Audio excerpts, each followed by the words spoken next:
Hello and welcome to the SANFL IGA preliminary final week. My name's Zach Milbank and joining me is Port Adelaide coach Garry Hocking. And Buddha, after the second semi-final loss, what do you think the overriding theme was in terms of what you learned from the contest? I think we need to play 4 quarters. You just can't play the third quarter and kick 7 goals for and expect to win the game. So we kicked the first goal of the first quarter. We got off to a really good start. We understood Norwood are always really good starters, but we just couldn't get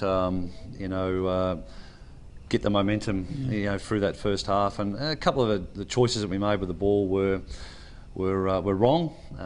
So we need to make sure that we've identified that through the week, and we'll make sure that we get that right on the weekend. Fair to say you probably need a few more contributors across the 4 quarters as well, because obviously Aaron Young and Benny Newton were probably the only 2 shining lights on the weekend.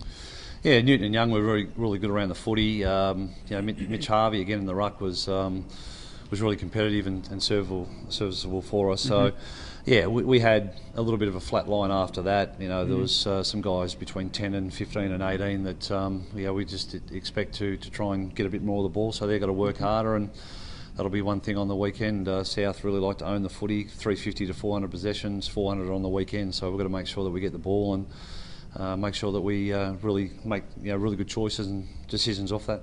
One positive to come from the contest was that 6-goal purple patch straight after half-time. I thought your centre clearance work in particular was really positive.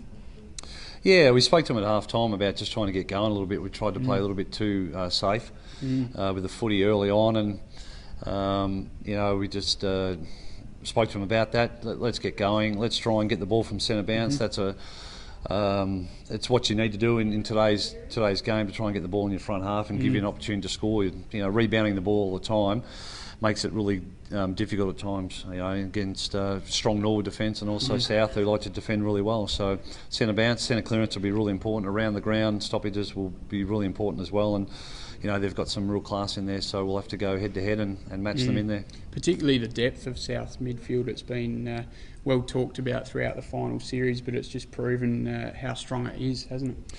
Yeah, no, they're a really even side. Their midfield's chock full of talent. Their backs defend really well, and they've got some real class and some excitement up forward. So it'll be a tough challenge, and one we're really excited about.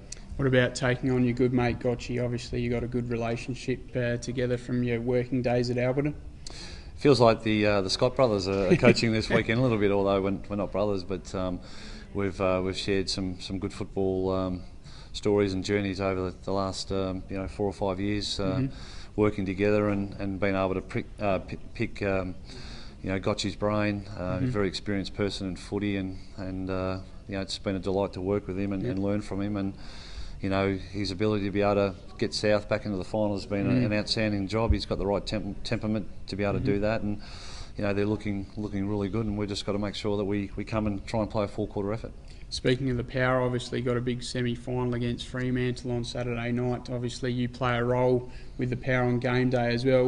How are you going to get back in time for the prelim 2:40 on Sunday? Well, that routine won't affect.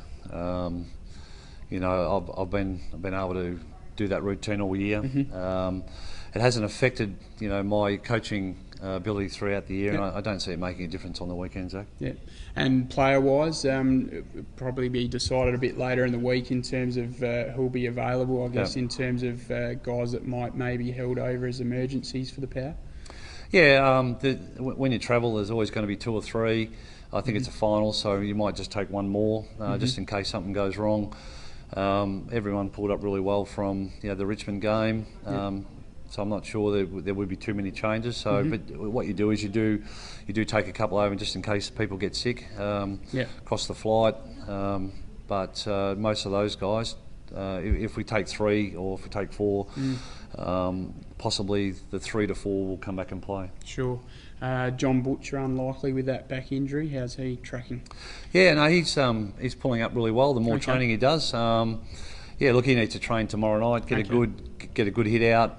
If he gets confident from being able to bend over and tackle and do what he needs to do, then he'll be highly considered for the weekend. And Robbie Young with the finger injury, obviously sustained that in the second semi-final. Obviously had to have some stitches put in, and he's still a chance to play? Yeah, absolutely. Yeah, he trained last night and was able to handle the ball. just had some stitches. The tendon just popped out for a little bit. So again, he has to have a full session tomorrow night, and then train lightly on Friday, and then we'll see whether he's confident enough to be able to handle and tackle and do the things you need to do in the game. Indeed he does. Well, Buddha, thank you very much for your time as always throughout the final series. We wish you all the best in the SANFL preliminary final on Sunday. Thanks, Zach. Cheers.